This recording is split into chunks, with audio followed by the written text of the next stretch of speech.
অনেক দিন থেকে আপনাদের দাদা বলছে একটু চিকেন 65 তৈরি করো না, একটা বিয়েবাড়ি খেয়ে ওর খুব ভালো লেগে গেছে। আমি এখানে 1 কেজি চিকেন নিয়েছি। চিকেনের মধ্যে দিয়ে দিলাম টক দই, জিরা বাটা, আদা বাটা, রসুন বাটা, শুকনো লঙ্কার গুঁড়ো, লবণ, হলুদ, একটা ডিম ফাটিয়ে দিয়েছি এবং পরিমাণ মতো কর্নফ্লাওয়ার দিয়ে মাখিয়ে আধা ঘন্টা রেস্টে রেখে দিয়েছি। একটা কড়াইয়ের মধ্যে তেল দিয়ে চিকেনগুলো লাল লাল করে ভাজা করে নামিয়ে নিলাম। ওই যে ভাজা তেল ছিল ওইটা কড়াইয়ের মধ্যে আবারও দিয়ে ওর মধ্যে দিয়ে দিলাম রসুন কুচি, কাঁচা লঙ্কা এবং কারি পাতা, দিয়ে দিলাম সয়া সস ও টমেটোর সস। ভালো করে নাড়িয়ে ওই ভেজে রাখা চিকেন ওর মধ্যে দিয়ে দিলাম।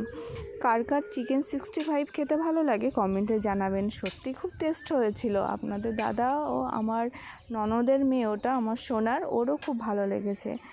ভালো লাগলে চ্যানেলটা সাবস্ক্রাইব করবেন। ধন্যবাদ।